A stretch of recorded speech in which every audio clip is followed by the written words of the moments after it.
কোচবিহার লোকসভা আসনে বিজেপি পরাজিত হওয়ার পর থেকে জেলার একের পর এক পঞ্চায়েত সদস্যরা বিজেপি ছেড়ে তৃণমূল কংগ্রেসে যোগদান করছেন। এই যোগদান পর্ব আজও অব্যাহত।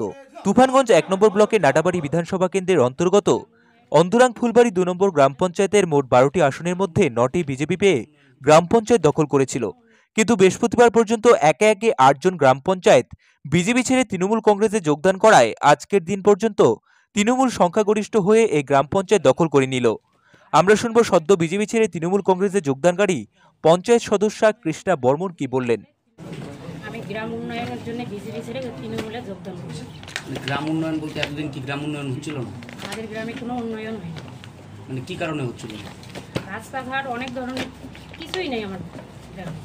এই জন্য উন্নয়নের জন্য আমি বিজেপি ছেড়ে তৃণমূলে যোগদান করি। মানে এতদিন বিজেপির পঞ্চায়েত ছিলেন বলে কি তৃণমূল উন্নয়ন করতে দিচ্ছিল না? তৃণমূলী অঞ্চল ছিল, বিজেপির অঞ্চল ছিল না, পঞ্চায়েত তৃণমূল ছিল না। কি কারণে উন্নয়ন হচ্ছিল না তাহলে? হয়নি, বিজেপি করতে পারেনি।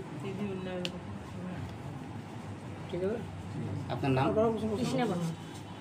আমরা শুনে নেব পুরো বিষয় নিয়ে কি বলছেন তৃণমূল কংগ্রেসের জেলা সভাপতি অভিজিৎ দে ভৌমিক।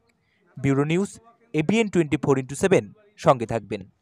আজকে আমাদের তুফানগঞ্জ ১ নং ব্লকের নাটাবাড়ি বিধানসভা কেন্দ্রের অন্দুরাং ফুলবাড়ি ২ এই অঞ্চলে ১২টি গ্রাম পঞ্চায়েত সদস্যের মধ্যে গত পঞ্চায়েত নির্বাচনে আমরা ৩ জন পঞ্চায়েত সদস্য জিতেছিলাম। ৯টি জিতেছিল ভারতীয় জনতা পার্টি। ইতিপূর্বে আমাদের লোকসভা ফলাফলের পরে ২ জন গ্রাম পঞ্চায়েত উপপ্রধান সহ তৃণমূল কংগ্রেসে যোগদান করে, এতে আমরা ৫ হয়েছিলাম। আজকে আরও ৩ জন পঞ্চায়েত সদস্য বিজেপি থেকে তৃণমূলে আসেন, তাতে আমাদের সংখ্যা হয়ে গেল ১২তে ৮। এতে আমরা অন্দুরাং ফুলবাড়ি অঞ্চল আমরা সংখ্যাগরিষ্ঠতা নিয়ে আমরা গ্রাম পঞ্চায়েত দখল নিচ্ছি। আজকে সেখানে বিজয় মিছিল করবে আমাদের সংগঠনের তরফ থেকে। আজকে যারা এসছেন নতুন গ্রাম পঞ্চায়েতের সদস্যরা আরও ৩ জন, তারা হচ্ছেন সবিতা সাহা, কৃষ্ণ বর্মন এবং প্রশান্ত বর্মন। কৃষ্ণা বর্মন, প্রশান্ত বর্মন, এরা পঞ্চায়েত সদস্য। বাকি প্রভাত সরকার, মনোজ দাস, বিকাশ দাস, এরা সুকুমার সরকার, রবীন্দ্রনাথ বর্মন, এরা এলাকার বিজেপি নেতৃত্ব, স্থানীয় নেতৃত্ব, যাদের নেতৃত্বে গত পঞ্চায়েত নির্বাচনে এখানে বিজেপি জয়লাভ করেছিল। এলাকার উন্নয়নের জন্য, কাজের গতির জন্য তারা আজকে ভারতীয় জনতা পার্টি ছেড়ে তৃণমূল কংগ্রেসে যোগদান করবেন। এনাদের প্রত্যেকেরই বক্তব্য একটাই, যে এলাকায় কাজের উন্নয়নের দরকার। কারণ এখানে পঞ্চায়েত সমিতি তৃণমূল কংগ্রেসের, বোর্ড, জেলা পরিষদ তৃণমূল কংগ্রেসের, এখানে সাংসদ তৃণমূল কংগ্রেসের সাংসদ জগদীশ বসুনিয়া, এখানকার উত্তরবঙ্গ উন্নয়ন দপ্তরের মন্ত্রী উদয়ন গুহ। তাহলে এরা যে বুথে পঞ্চায়েত জিতে এসছে, তারা মানুষের কিছু এক্সপেকটেশন থেকে জিতে এসছে, মানুষ কিছু আশা করে এদের ভোট দিয়েছে। তাদের মানুষের প্রতি দায়বদ্ধতা আছে এই পঞ্চায়েত মেম্বারদের। তারা কীভাবে কাজ করবেন, সেখানে আর্থিক বরাদ্দ আনতে হবে, এলাকাগুলোতে উন্নয়ন করতে হবে। বিজেপি তো এদেরকে সেসব করতে দিচ্ছে না, আমি করতে পারবো না।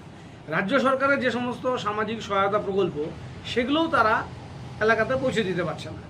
যেমন আমাদের সরকারের স্বাস্থ্যসাথী, আমরা দুয়ারে সরকার করলে এদেরকে বিজেপি হুইপ করে যে দুয়ারে সরকারে যাওয়া যাবে না, স্বাস্থ্যসাথী করা যাবে না। ওদের আয়ুষ্মান করতে বলে। আয়ুষ্মানে 10% লোকের কভারেজ হয় না। আমাদের টোটাল পপুলেশনের 10% মানুষের কভারেজ হবে না, যে ক্রাইটেরিয়া আয়ুষ্মান স্বাস্থ্যসাথীতে যেটা আমরা পাচ্ছি, আয়ুষ্মানে সেটা দিতে পারছে না। কাজে এই স্বাস্থ্যসাথীতে যেমন 100% কভারেজ, শুধুমাত্র যারা কিনা গভর্নমেন্ট এমপ্লয়ি তারা পাবে। এই ধরনের সরকারি প্রকল্পগুলো বিজেপির গ্রাম পঞ্চায়েত থাকলে পরে সেই জায়গাতে ইমপ্লিমেন্টেশনের ক্ষেত্রে অসুবিধা হচ্ছে। যাই হোক, সর্বোপরি আবাস যোজনার ঘর থেকে শুরু করে এই আমাদের এখন 50 দিনের কাজ শুরু হবে গ্রামে, সব মানুষ কাজ করবে, পঞ্চায়েতরা কাজ দেবেন মানুষকে। সেই সব কাজের গতির জন্য তৃণমূল কংগ্রেসের ভোট তৈরি করা অত্যন্ত জরুরি ছিল, এবং তারা সেটা উপলব্ধি করেছেন। ভারতীয় জনতা পার্টির মেম্বার হিসেবে জয়ী হয়েও তারা তৃণমূল কংগ্রেসে যোগদান করলেন। আমরা তাদেরকে স্বাগত জানাচ্ছি, একসাথে কাজ করব। আমাদের অঞ্চলের নেতৃত্বরা এখানে উপস্থিত আছেন, ব্লক নেতৃত্বরা উপস্থিত আছেন। আমরা এখানে সমবন্টন নীতির মাধ্যমে কাজ করব। কোথাও যে তৃণমূলের পঞ্চায়েত আগে জিতেছে তার জন্য কাজ বেশি, কেউ পরে যোগদান করেছে তার জন্য কাজ কম, এই সমস্ত হবে না। সমবন্টন নীতির মাধ্যমে আমাদের গ্রাম পঞ্চায়েত ব্যবস্থা চলবে। এখানে প্রধান আমাদের দলে যোগদান করেনি, আমরা খুব শিগগিরই প্রধানকে এখানে রিজাইন করিয়ে আমরা নতুন প্রধান গঠন করব।